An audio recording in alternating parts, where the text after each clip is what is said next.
Hospital abandonado. ¿Por qué algunos hospitales o morgues abandonadas son como santuarios de múltiples fenómenos paranormales? Trataré de explicar posiblemente a qué se debe esto. Un amigo mío tenía 23 años trabajando como guardia de seguridad en un hospital abandonado en Guatemala. Él era un hombre de 64 años y me dijo que este trabajo le había permitido salir adelante y que con el paso de los años se había acostumbrado a escuchar ruidos extraños en la morgue del hospital. Al ingresar a su morgue, observaba camillas moverse solas.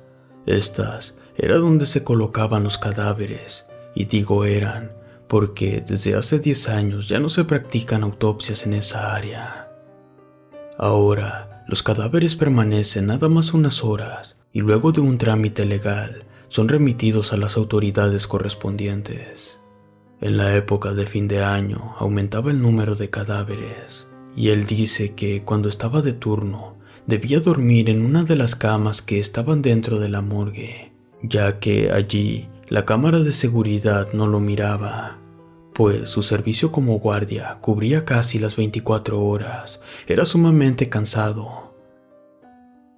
Recuerda que una noche entre sueños escuchaba ruidos extraños y, en ocasiones, se le movían las camillas. También escuchó que alguien le tocaba la puerta del área interna de la morgue, pero cuando verificaba bien, ya no había ninguna persona. Otro fenómeno que solía escuchar eran unos pasos entre los corredores de las habitaciones que fueron consultorios de área de urgencias, pero esta área ya estaba abandonada como la morgue. En su curiosidad pensó que eran profanadores que querían meterse a la morgue, así que de inmediato acudió a inspeccionar, y ahí llegó a mirar cómo algunos cuerpos de los muertos se movían. También mi amigo recuerda que en una ocasión, a las 2 de la madrugada, se le manifestó un ser oscuro de bajo astral que rondaba los cadáveres. Este se manifestaba en los pasillos de esta morgue. Con eso llegó a la conclusión de que muchos de estos cadáveres en vida fueron satánicos o que incluso habían invocado al demonio, y este ser se manifestaba reclamando sus almas. De igual forma, estos lugares atrapan las almas de los cadáveres y abren portales dimensionales a otros mundos. Hay que tenerle miedo a los vivos, no a los muertos. Es un dicho que acostumbraban decir las abuelas. No obstante, se requiere algo más que valor para pasar varias noches en la morgue.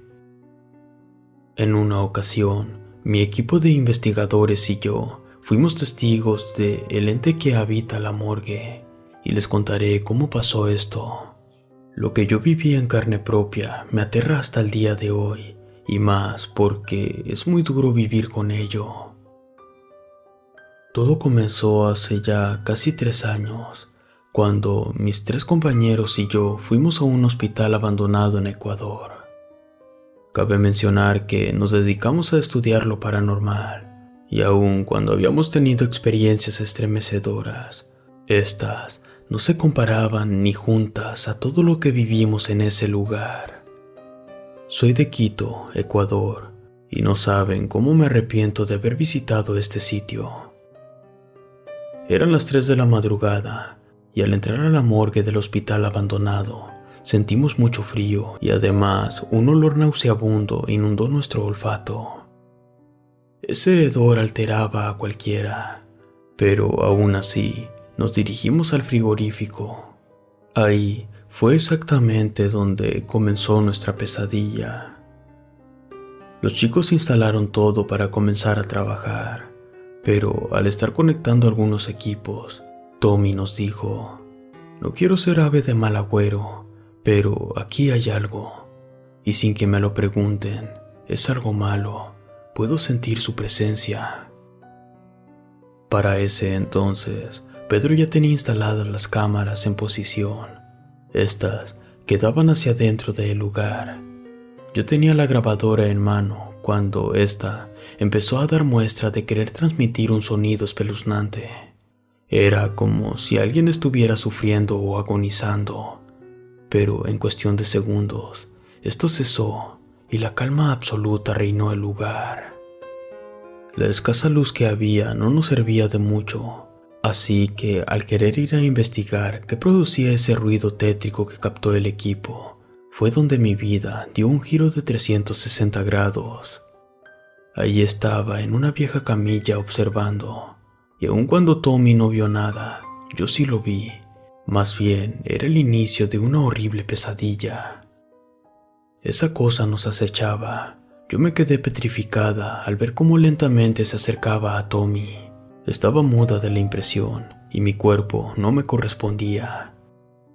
Pedro había guardado la cámara principal, así que no podía fotografiarlo. Fue entonces que este ser corrió hacia nosotros, y al ver que mis compañeros no lo notaban, un grito salió desde lo más profundo de mi garganta, al mismo tiempo que lo jalé para evitar que esa cosa lo tocara, pues iba directo hacia él. Como pude, les grité que saliéramos de ahí, y mientras corríamos por aquel pasillo, los chicos no salían de su asombro, pues era más de lo que veníamos buscando. Seré honesta, era la única vez que algo así de horrendo nos hacía correr, y no era para menos, pues este ente estaba deforme, desfigurado, carcomido, sin piel. Era como un experimento sacado de algún laboratorio, y el hedor que desprendía me hacía querer vomitar, al igual que a mis compañeros. Tommy y Pedro corrían en la oscuridad llenos de terror, llamando a Dios. En eso, yo me percaté que se me había caído una pulsera que era muy importante, ya que era la que me protegía porque mi abuelo me la había regalado antes de morir. Me regresé y por más que me esforzaba, no encontraba nada. Solo escuchaba en el techo de la morgue cómo algo se colgaba de él, y el olor se volvía más intenso. Como pude, saqué de mi bolsa una pequeña linterna para apoyarme, pero allí no había nada. De repente, sentí que algo cayó cerca de mí. Me acerqué lentamente, pero algo se posó detrás mío. Pude sentir su respiración caliente mientras soplaba de una manera muy furiosa. Yo sentí que iba a morir, y sacando fuerzas de coraje, le dije: «Así que estás aquí. Puedo sentirte. ¿Qué quieres de mí? ¿Acaso esto es el castigo por meternos en un lugar prohibido? Si es así, te pido perdón. Nuestra intención no era molestarte, y mucho menos interrumpir tu sueño. Seas quien seas, te pido perdón». Continué diciendo: «Ángel caído, en el nombre del misericordioso, yo te ordeno, cosa pagana, ente del innombrable, que retrocedas al infierno, si es de ahí de donde vienes». El ente se quedó quieto un momento, y después, con una voz tenebrosa me dijo: «Perdón por no felicitarte en tu cumpleaños».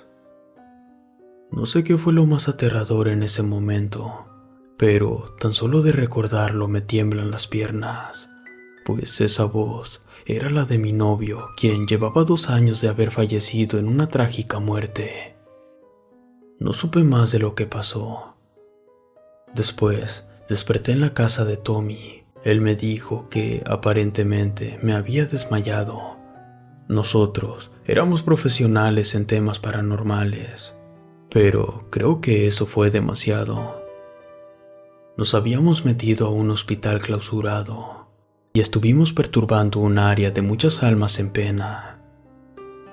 Al día de hoy he pensado que eso pudo jugar con mi mente, y de mis amigos ni hablar.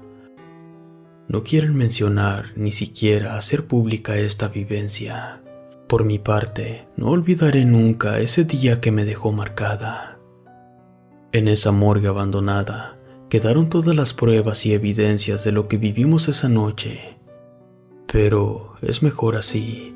Espero nunca regresar a ese lugar, y omitiré el lugar exacto del antiguo hospital para evitar algún accidente mayor o en su defecto, alguna muerte. Cuando le platiqué a mi mamá, solo me dijo que dejara de jugar con las cosas ocultas, cosas que solo están a los ojos de Dios y Él solo tiene derecho de saberlas. También, mi mejor amiga me dijo que estaba loca y a las pocas personas que se los he contado solo se ríen, pero los que vivimos en carne propia esto, nunca encontraremos las respuestas a nuestras preguntas. Y lo quise compartir con ustedes para que sepan las consecuencias de los actos. Y nosotros, según éramos profesionales en el tema y de profanadores, pasamos a ser las víctimas.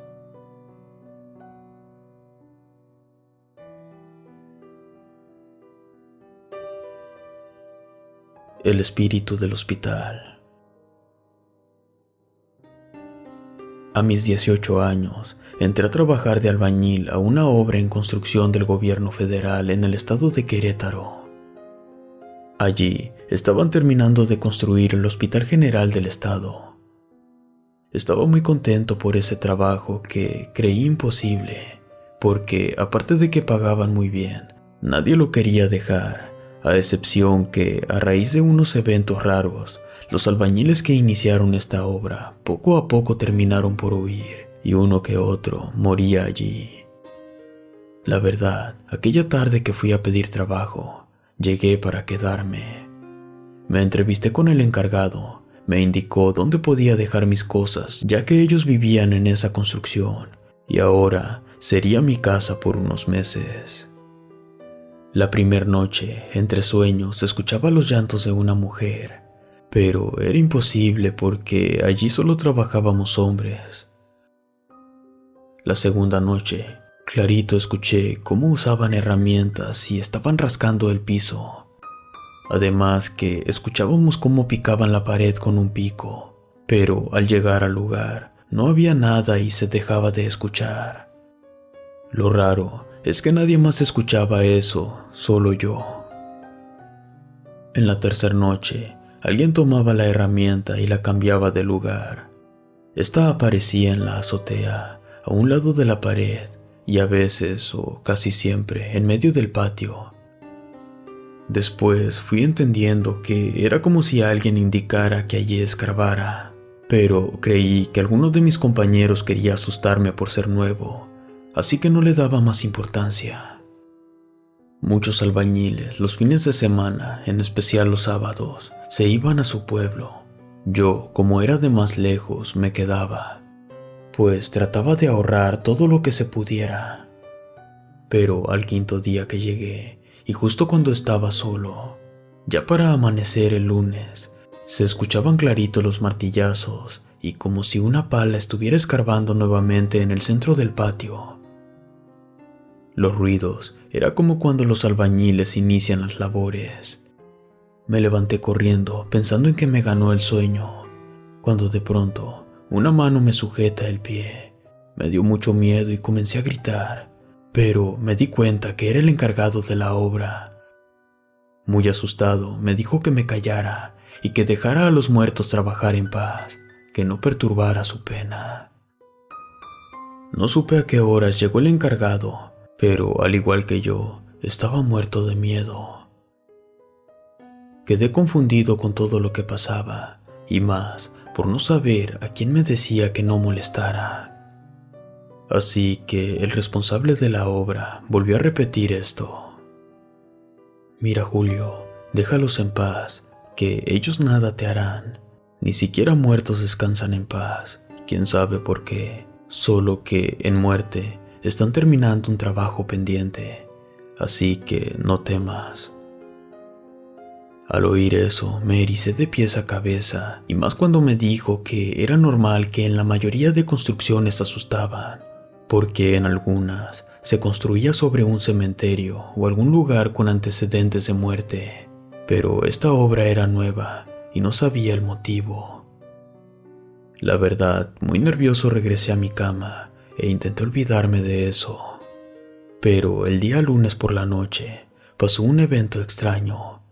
Faltaban minutos para las 12 de la noche cuando de pronto se escuchó el grito de una mujer mezclado con su lamento de agonía.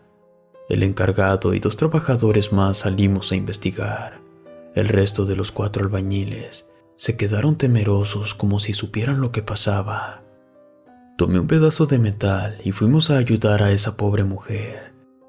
Pero al llegar al patio, justo en el centro, vimos como una mujer estaba escarbando con las manos.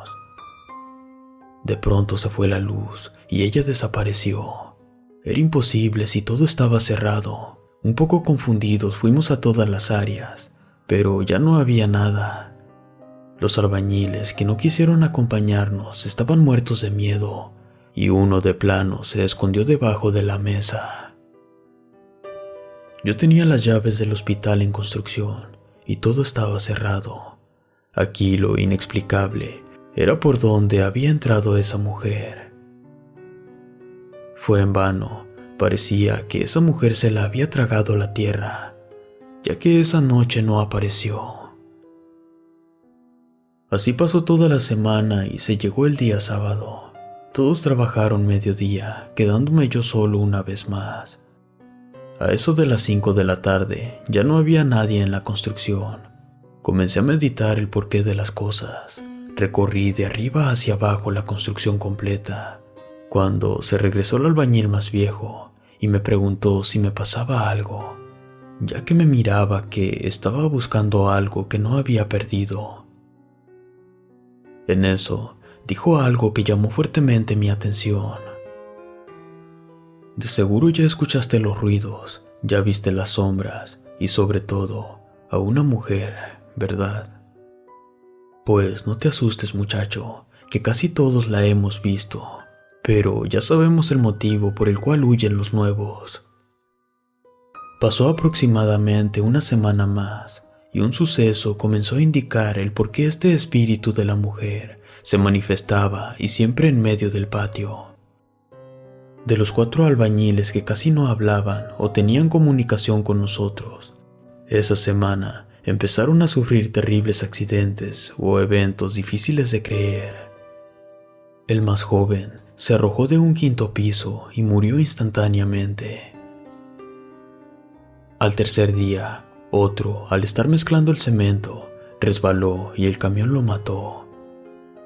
El tercero fue aplastado por una tonelada de varilla. Ya solo quedaba uno, y todo el día estaba nervioso, pues casi se volvía loco de lo que había pasado esa semana. A nosotros nos habían cerrado la obra por esa cadena de muertes extrañas. Ya que se comprobó que nada tuvimos que ver en esas muertes, nos permitieron continuar la obra, y justo esa noche volvió a gritar la mujer, e increíblemente la miramos desde un 4º piso, y ella estaba escarbando en el patio y señalaba en ese preciso lugar. Un albañil ya no soportó más y temiendo por su vida, terminó confesando que un año atrás, justo en esa fecha, los 4 amigos se emborracharon en la construcción, consumieron drogas y al estar ya drogados, agarraron a una muchacha que pasaba del trabajo, abusaron de ella y después la mataron a golpes con palas y herramientas de la obra. Al final, la enterraron a unos 2 metros de profundidad. No creíamos lo que este loco decía, pero el ingeniero, para salir de la duda, nos pidió que excaváramos a la profundidad indicada. Ahí encontramos el esqueleto de la joven. No se dijo más. En minutos llegó la policía por el albañil y rápidamente lo ingresaron al reclusorio del estado. Nuevamente en la noche se escuchaban gritos, llantos y penares de esta pobre mujer. Estábamos horrorizados y ahora nadie de los que quedaba quiso investigar. En minutos salieron volando las palas, picos y herramientas de su lugar. Esa noche del día 2 de mayo, el encargado de la obra mandó a traer a un padre para que bendijera la obra. Ya faltaba poco para las 8 de la noche y pidió que el párroco rezara por el alma de la joven. Más tarde cerramos todo para disponernos a dormir. Cuando apagamos las luces, volvimos a escuchar el mismo desgarrador llanto de terror, pero al asomarnos, observamos que del interior del hueco donde estaba la muerta, salió la silueta de una mujer de semblante triste. Ella caminaba a paso lento y en unos minutos se esfumó. Era como si ahora sí estuviera liberada su alma, y la misa que se le hizo por fin la ayudó a descansar en paz. Por ser un área de gobierno del estado, se liberó la obra y la terminamos. Le rezamos a esa alma una vez más y le pedimos una disculpa en nombre de esos malditos que cobardemente le arrebataron la vida. Desde esa noche ya no se escucharon ruidos ni llantos. Es más, ella jamás se apareció. Un mes después, me contó el encargado de construcción del hospital que una noche el albañil que estaba preso no resistió los tormentos de esta alma en pena y se ahorcó en su celda. Al día de hoy, de vez en cuando le coloco una veladora al alma de esa chica.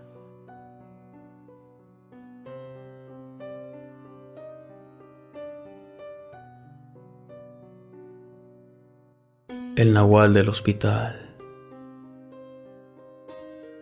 Recuerdo que éramos 3 policías privados en ese hospital allá por el área de Tláhuac, en Ciudad de México.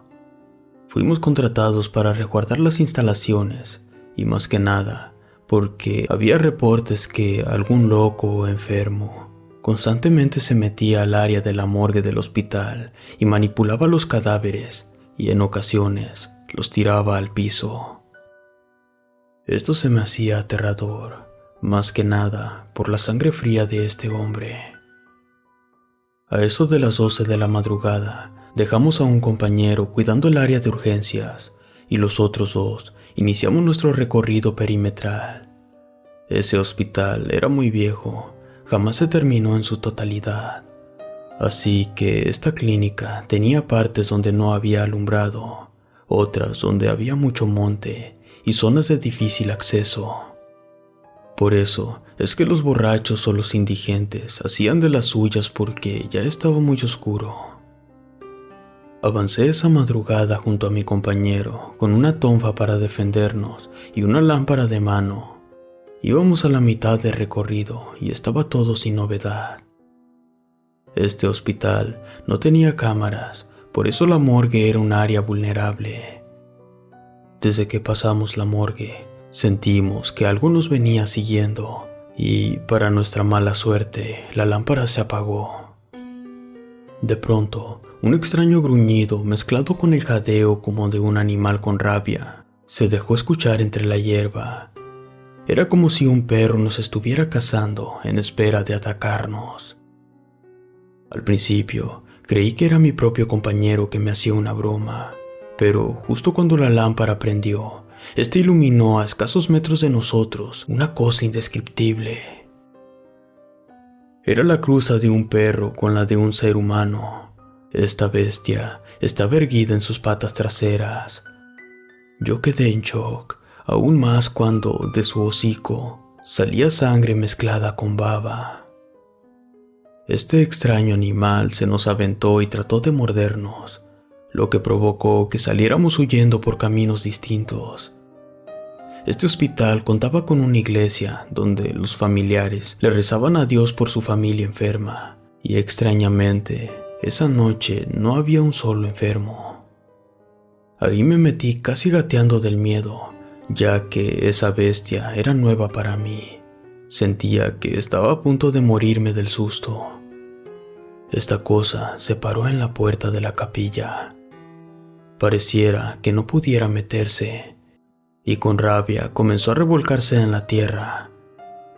Al voltear, miré que mi compañero también estaba ahí dentro, muerto del miedo, pero esa criatura no se marchaba. Ahí nos tuvo como hasta las 5 de la mañana. Prácticamente nos fueron a sacar de allí. Cuando regresamos a la caseta de seguridad, les contamos a los relevos este inusual evento, y entre ellos estaba un anciano de limpieza. Él tenía trabajando ahí como 20 años y solo por las noches.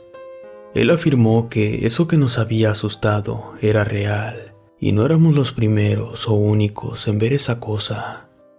Nos contó que eso era un nahual y que ya tenían datos de que siempre visitaba a los muertos e incluso trataba de llevárselos.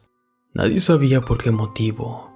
Al escuchar eso, di las gracias, tomé mis cosas y jamás regresé a ese trabajo, y mucho menos a ese hospital extraño que era visitado por un nahual.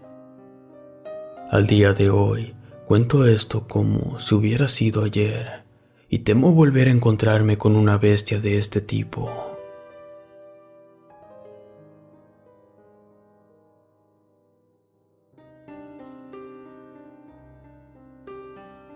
Los descarnados. Eulalia fue la enfermera que muchos ya conocen y quien murió en servicio atendiendo a los enfermos del Hospital Juárez. Pero ella aún está entre nosotros.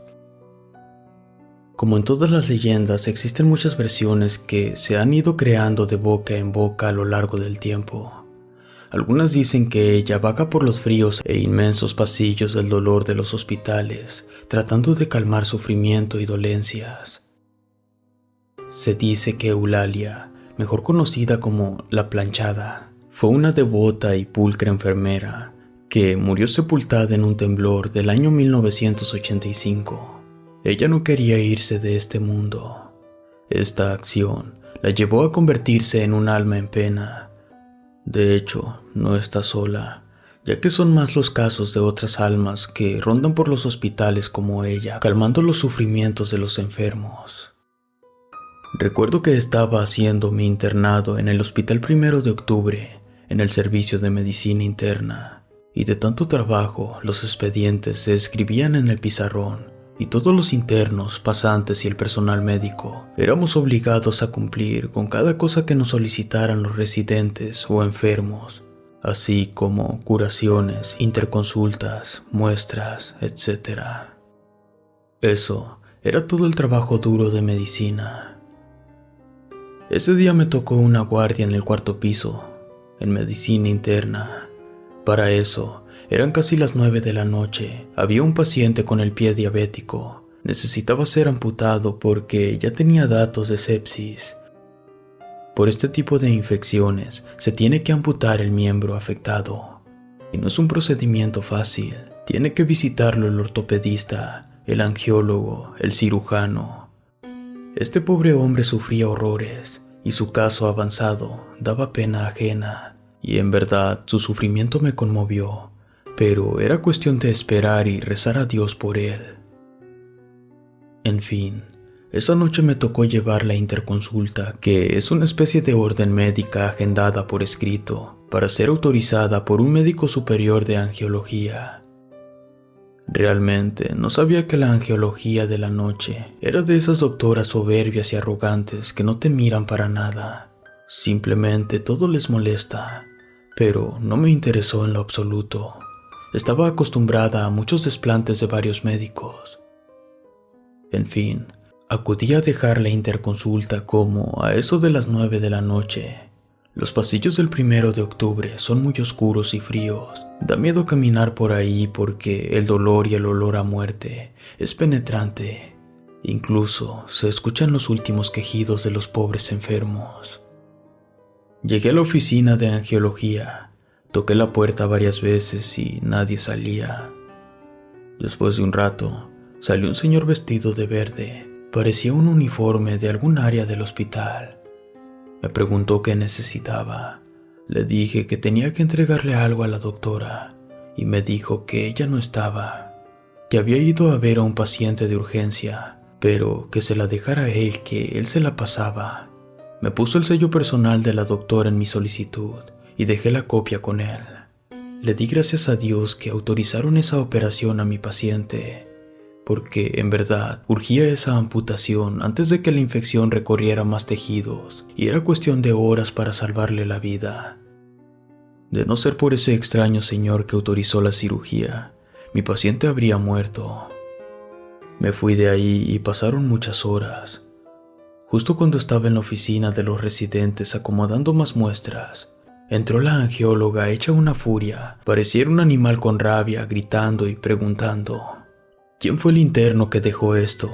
Quiero que me expliquen de qué se trata, por qué falsificaron mi sello y mi firma. Yo me levanté un poco atemorizada y dije, fui yo. A lo que ella contestó, ¿con qué derecho pasas a mi oficina, te sellas y te vas como si nada? ¿Sabes que te puedo llevar al juicio por eso? Honestamente no me asusté, pues el que nada debe, nada teme. Le dije, no doctora, yo fui a buscarla y no estaba. De allí salió un señor que me dijo que era su secretario personal y me contestó que no había problema, que lo amputáramos antes de que fuera demasiado tarde. Total que el médico de base de la noche se acercó conmigo y me dijo, vente, necesitamos hablar. Me sentó y me dijo, todos hacemos una tontería en algún momento. Dime si lo hiciste para ayudarle a ese pobre paciente a no morir.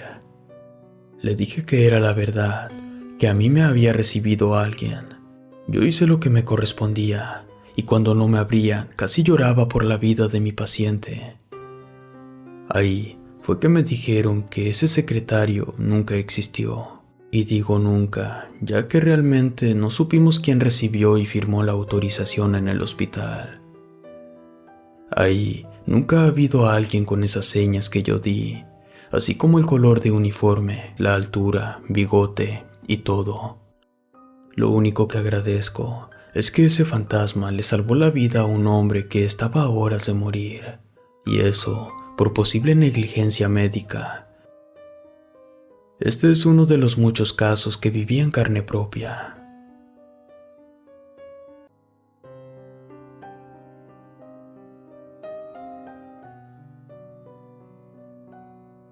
El hospital 20 de noviembre. Se dice que la muerte es el proceso para descansar en paz, pero parece que algunos muertos hicieron caso omiso y abortaron esa instrucción, ya que siguen deambulando por los hospitales y sus oscuros pasillos. O eso es lo que se rumora en varios centros de salud del país, cuando las personas no encuentran alivio a sus dolencias en la medicina convencional, recurren a lo sobrenatural. Esta es la aterradora historia de una doctora que, aún después de extraños eventos, sigue salvando las vidas de sus pacientes sin importarle encuentros paranormales como este. Este evento fue en el piso de medicina interna. Esa noche que difícilmente olvido, me tocó hacer guardia con mi compañero Luis Pineda, un tipo súper agradable. Le hacía plática a todos los pacientes. Era atento, educado y entregado en ayudar a los enfermos. En fin, esa noche nos tocó entrar a hacer curación a un paciente con tuberculosis, al cual no le quedaba mucho tiempo de vida. Era un joven como de 38 años de edad, el cual seguido presentaba cuadros agudos de esta infección, y su salud día a día mermaba. Llevaba meses internado en el área de cuarentena, pues resulta ser que los fármacos para la tuberculosis le generaban reacciones alérgicas. Recuerdo que esa noche entramos a su recámara. Estaba solo con su esposa. Me acuerdo que era una recámara con luz amarilla, tipo casi vela. Me giré para dejar las cosas en la mesita que tenía en su recámara. De pronto, noté que una sombra salió del cuarto detrás de mí. Yo pensé que era Luis que se había marchado. Me volteé y lo vi frente a mí. No le di importancia y comenzamos a hacer la curación del paciente. Y mi compañero, como siempre, haciendo plática, pero después le dijo el paciente: «Oiga, doctor, a ver si pueden de favor controlar bien quién entra y quién sale del piso. No puedo creer que cualquier loco pueda subir al área de aislados y entrar al cuarto como si nada para acercarse a nosotros». Al oír eso, los dos nos sonrojamos. El paciente nos estaba regañando, y fue que mi compañero preguntó: «¿Pero por qué lo dice, amigo?». A lo que el enfermo respondió: «El tipo que estaba aquí y que se marchó cuando los miró entrar, el que tenía bata amarilla, nos estaba acosando con sus tonterías a mi esposa y a mí. Si vuelve a pasar esto, voy a meter una queja al hospital». Cuando escuchamos esto, nos quedamos sacados de onda. Nos contó que el hombre de bata amarilla le habló de Dios. Le dijo que era un paciente con SIDA que estaba arrepentido de sus malas acciones y que su avanzado caso de virus lo tenía ya sin esperanzas de sobrevivir, y que antes de morir quería llevar la palabra de Dios a todos los necesitados o los que estuvieran a punto de morir como él. Que él sabía que necesitaba ayuda porque su caso no era fácil. Mi compañero, para calmarlo, le dijo: «Una disculpa, señor. Es que vi que salió alguien, pero no lo vi del todo bien. Salió muy rápido. Y la esposa del paciente solo nos dijo: pues mañana necesito hablar personalmente con el doctor a ver qué está pasando, porque ahora resulta que una persona que ni conozco sabe de mi esposo, incluso el tiempo que le queda de vida». Al día siguiente, los dos hablamos con el doctor y le dijimos que el paciente necesitaba hablar con él. Entramos y la misma historia contó el paciente. El doctor se quedó helado y dijo: «Es que sí lo conozco. Sí sé quién es, pero no puede ser. Y no les puedo decir porque no me creerían». Noté que el doctor se puso muy nervioso. Les cuento de esto y, a decir verdad, se investigó con cámaras y todo, porque en las noches está prohibido que suban sin pase a los pisos. Los guardias de la noche dijeron que jamás habían visto a ese señor, pero quedó grabado en las cámaras de seguridad. Al mirar los videos, muy clarito se mira cómo este hombre no estaba caminando, pareciera que levitaba, pues no tocaba el piso. En fin, no se supo quién fue, solamente sabía el doctor, pero no nos decía quién. Al final, supimos que era un paciente que había fallecido en ese hospital a causa del virus del SIDA, y antes de morir, prometió a Dios ayudar a los moribundos. Los hospitales son el lugar ideal para que ocurran historias inquietantes, la mayoría eventos de miedo, y estos tienen como protagonistas a almas en pena que partieron al más allá, pero siguen asustando a más de uno, y en especial a los médicos, pues atienden a pacientes próximos a morir.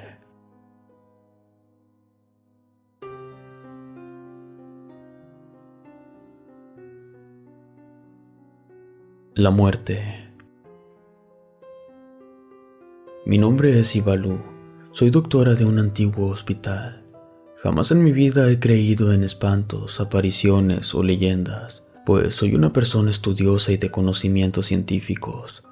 Pero después de lo que pasó, me retracto y sé que esto es real. Quiero contarles las cosas que he visto en décadas de servicio en distintos hospitales de la Ciudad y Estado de México. En una ocasión, estaban remodelando unos cuartos del hospital y vi cómo allí dentro de uno oscuro se metió una paciente mía. Yo molesta la seguí y le pedí que regresara a su cama, pues por su delicada enfermedad. Ella me dio la espalda y me retó a que entrara por ella. Lo hice, pero al tenerla de cerca, al decirle por segunda ocasión que se regresara a su cama, Dios mío, al agachar la mirada, noté que esa mujer no tenía pies y como que levitaba en el aire. Al subir la mirada, miré que su rostro era descarnado y señalaba hacia la sala de urgencias. Como pude, casi arrastrándome y cayéndome en múltiples ocasiones, salí corriendo a dar aviso de esto a mi jefe de guardia. Mi jefe y otros compañeros acudieron a sacar a la extraña paciente, pero ahí no había nadie. Y en esos momentos, mi paciente acababa de fallecer en su cama en total tranquilidad. En otra ocasión, una enferma de gravedad, después de medianoche, me pidió que le llamara al padre que acababa de confesarla, pues ella aún tenía pecados que contar y ya le urgía marcharse. Yo pensé que estaba aburrida del hospital y, muy extrañada, le dije que no había ningún padre y menos podían entrar a verla por su grave enfermedad. Minutos después, ella murió. En mis días de descanso, estando ya en casa, tocaban a mi puerta y al asomarme, me visitaban mis pacientes que yo dejaba graves. Yo pensaba que en mi ausencia los daban de alta, pero no era así. Ellos iban a despedirse de mí, me agradecían los cuidados y atenciones. Yo, extrañada, no decía nada. Parecía un portal a una extraña dimensión que yo no asimilaba. A la mañana siguiente que me tocaba mi turno, esas personas que de mí se despedían ya habían fallecido. Cuando lograba descansar después de mi trabajo por lo menos una hora, siempre miraba a niños correr, otros llorando, y la que ya me tenía traumada era esa extraña niña que flotaba del piso y no tenía pies, misma que siempre miraba en el área de pediatría que arrastraba una muñeca sucia.